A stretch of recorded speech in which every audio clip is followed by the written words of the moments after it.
Hello friends, this is Raj Yadav and welcome back to Chalak study YouTube channel. तो friends, इस video में हम लोग इस बारे में बात करने वाले हैं कि कुछ समय से कई सारी बातें सामने आ रही है, कई चीज़ें उभर करके सामने आ रही है। अभी हम लोग जो है सेंट्रल टीचर्स एलिजिबिलिटी टेस्ट यानी कि सीटेट के वेबसाइट पर अभी उपस्थित हैं। तो हम लोग इस बारे में चर्चा करेंगे कि क्या जो प्रैक्टिस सेंटर्स आप लोग को बताए गए हैं जहां पर आप लोग जा कर के प्रैक्टिस कर सकते हैं, तो क्या उस जगह पर जाना अनिवार्य है? क्या आपको वहां पर जाना ही पड़ेगा?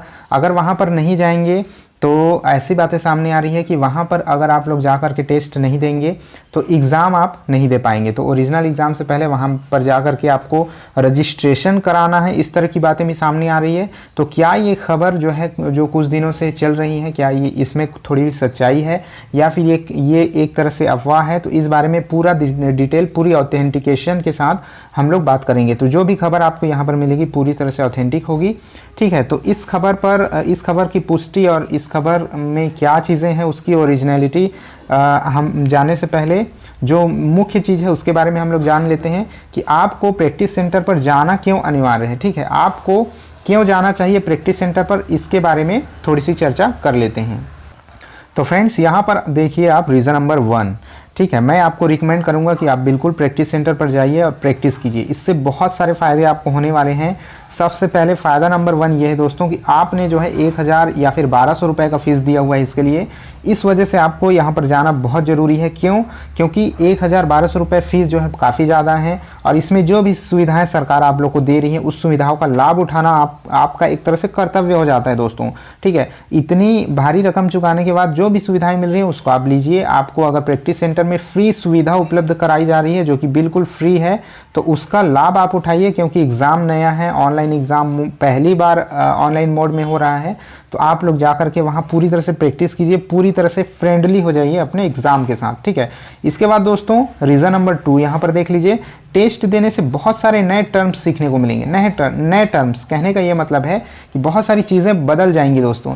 जो ऑफलाइन एग्ज़ाम होता था जहाँ पर आप पेपर देख करके एग्ज़ाम देते थे, पेपर में क्वेश्चन रहता था, हर एक चीज़ आप सामने आपके होता था, बट यहाँ पर आपके स्क्रीन में, आपके कंप्यूटर स्क्रीन में हर चीज़ें सामने नहीं होंगी। आपको क्लिक कर करके काफ़ी चीज़ें बदलनी पड़ेंगी, ठीक है। एक बार क्लिक करके आपको कुछ और देखना पड़ेगा, फिर क्लिक करके कुछ और देखना पड़ेगा। तो बहुत सारी चीज़ें आपके सामने नहीं होंगी जिसको क्लिक करने के बाद ही आपको पता चलेगा। तो टेस्ट देने से जो ऑनलाइन के टर्म्स हैं वो आपको पता चलेंगे, नई नई चीज़ें आपको पता चलेंगी। नेक्स्ट रीज़न है दोस्तों यहाँ पर एक सब्जेक्ट से दूसरे सब्जेक्ट में मूव करना। तो ये आपको एक ऑप्शन दिया गया है। जैसे कि आप पहले जो पेपर वाले एग्ज़ाम होते थे, ठीक है, पेपर आपके सामने होता था लेकिन आप पन्ना पलट करके एक सब्जेक्ट से दूसरे सब्जेक्ट का क्वेश्चन देख सकते थे। अब इसमें किस बटन के थ्रू आपको एक से दूसरे सब्जेक्ट्स में मूव करने का ऑप्शन दिया जाएगा। अगर आप यहाँ पर सीडीपी सॉल्व कर रहे हैं तो सीडीपी से मैथमेटिक्स में कैसे मूव करेंगे, मैथमेटिक्स से ईवीएस में कैसे मूव करेंगे, ठीक है। मान लीजिए आपने मैथमेटिक्स के 2 क्वेश्चन बनाए, फिर उसके बाद आप चाहते हैं कि हम ईवीएस के क्वेश्चन सॉल्व करें, तो वो कैसे आपको मूव करना है, वो चीज़ें आपको सीखने को मिलेंगी, ठीक है। और नेक्स्ट जो रीज़न है दोस्तों वो ये है लैंग्वेज, ठीक है। लैंग्वेज के बारे में यहाँ पर एक चीज़ निकल कर सामने आई है कि लैंग्वेज के विषय में मूव नहीं हो रहा है, ठीक है। अगर आप लैंग्वेज का क्वेश्चन सॉल्व करने चले गए, 30 क्वेश्चन का मान लीजिए हिंदी आपने सॉल्व करना स्टार्ट किया, तो कई लोगों का ये कहना है और मैंने ये खुद भी देखा हुआ है कि ये जो है मूव नहीं होता है, ठीक है। अगर आप लैंग्वेज कर रहे हैं तो लैंग्वेज को पहले आप सबमिट करना पड़ता है, पूरे 30 क्वेश्चन वहाँ पर सॉल्व करना पड़ता है। तो ये जो है कंप्यूटर में टेस्ट सेंटर पर, प्रैक्टिस सेंटर पर आपको जाकर एग्जैक्ट पता चलेगा कि किस तरह की चीज़ें यहाँ पर हो रही हैं, कौन से सब्जेक्ट्स में मूव हो रहा है, किस में नहीं हो रहा है, ये चीज़ें आपको प्रैक्टिस सेंटर में पता चलेगी, ठीक है। तो ये होता है लैंग्वेज की बात। इसको याद रखिएगा कि पूरे 30 प्रश्न करने पढ़ रहे हैं, उसके बाद ही वो सबमिट करना पड़ रहा है, उसके बाद दूसरे सब्जेक्ट्स में मूव हो रहा है। तो ये चीज़ वहाँ पर जाकर क्लियर हो जाएगी आपकी। अब उसके बाद है जो कलर ब्लॉक्स हैं, ठीक है, उसमें कलर अलग अलग कलर के लिए अलग अलग जो ब्लॉक दिए हुए हैं आपको, अलग अलग कलर, ठीक है, उसके अलग अलग मतलब है। जैसे कि स्क्रीन पर आप देख पा रहे होंगे यहाँ पर कई सारे अलग अलग जो चीज़ें यहाँ पर दर्शाई गई हैं। यहाँ पर वाइट है, रेड है, ग्रीन है, पर्पल है। पर्पल में भी 3 तरह के पर्पल दिए गए हैं जिसमें एक डॉट लगा हुआ है और इसमें राइट का एक निशान है। तो वो क्या क्या टर्म्स हैं उनको आपको रटे होने चाहिए, मतलब बिल्कुल अच्छी तरह से पता होने चाहिए। एक बार पढ़ने से उसका मतलब पता चलेगा, बट वहाँ पर वो चीज़ें याद नहीं रहती हैं कि इसका एक्चुअल में मतलब क्या है। तो इसके साथ आपको फ्रेंडली होना पड़ेगा कि ये वाइट का क्या मतलब है। जैसे यहाँ दिया गया कि you have not visited the question, तो आपको तुरंत पता लगना चाहिए कलर देख कर कि मैंने कि इस क्वेश्चन को विजिट नहीं किया है। रेड देख करके तुरंत आपको पता होना चाहिए कि you have not answered the question, कि मैंने इसका आंसर नहीं दिया हुआ है। ग्रीन देख करके तुरंत पता होना चाहिए कि you have answered the question, कि मैंने इसका आंसर दे दिया है। पर्पल यानी कि कलर फ्रेंडली आपको वहाँ पर होना चाहिए। तो ये जो है प्रैक्टिस सेंटर में जाकर के पता चलेगा, ठीक है। अब इसके बाद नेक्स्ट रीज़न है दोस्तों, यहाँ पर पैसेज को पढ़ने की हैबिट आपको बनानी होगी। पैसेज काफ़ी लंबे होते हैं, ठीक है। पेपर में पैसेज पढ़ना अलग बात होता है, यानी अगर क्वेश्चन पेपर सामने है आपके कागज़ के रूप में, वहाँ पर जो है पढ़ना अलग बात होता है। कंप्यूटर के स्क्रीन पर पैसेज पढ़ना अलग बात होता है। तो वहाँ पर जाकर आपको पैसेज पढ़ने के लिए आप अपनी हैबिट वहाँ पर आपको तैयार करनी पड़ेगी, ठीक है। हैबिट डेवलप करनी पड़ेगी। तो प्रैक्टिस सेंटर पर दोस्तों ज़रूर जाइए, ठीक है। नेक्स्ट रीज़न है प्रश्नों को हिंदी इंग्लिश में बदलने की हैबिट बना लेना है।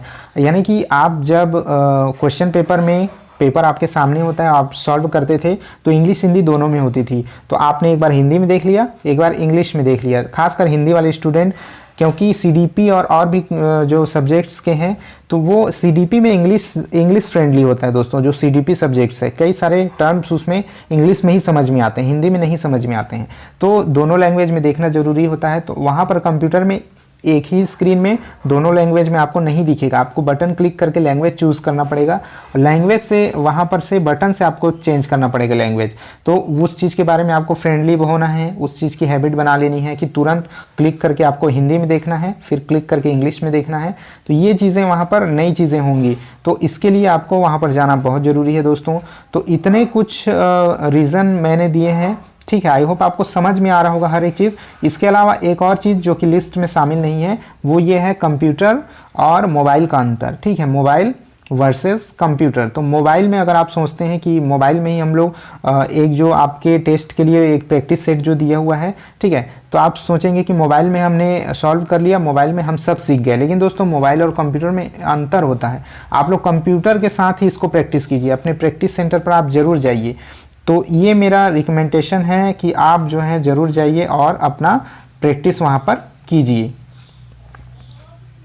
अब दोस्तों आते हैं इस बात पर कि क्या प्रैक्टिस सेंटर पर जाना ज़रूरी है। मतलब कि अगर प्रैक्टिस सेंटर पर आप नहीं जाते हैं तो क्या आपको एग्ज़ाम सेंटर में जाने नहीं दिया जाएगा। तो दोस्तों एक चीज़ मैं बता दूं कि ऐसा कुछ भी नहीं है।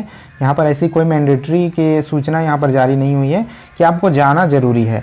दोस्तों आपको सिर्फ कहा गया है कि आप प्रैक्टिस सेंटर पर जाइए और अपना जो है प्रैक्टिस कीजिए। तो उसको सिर्फ प्रैक्टिस करने के लिए बनाया गया है। ऐसी कोई सूचना यहाँ नहीं आई कि वहाँ जाना ज़रूरी है, लेकिन आपको वहाँ जाना ज़रूर चाहिए, ठीक है, ताकि आप लोग अच्छी तरह से अपना प्रैक्टिस कर सकें।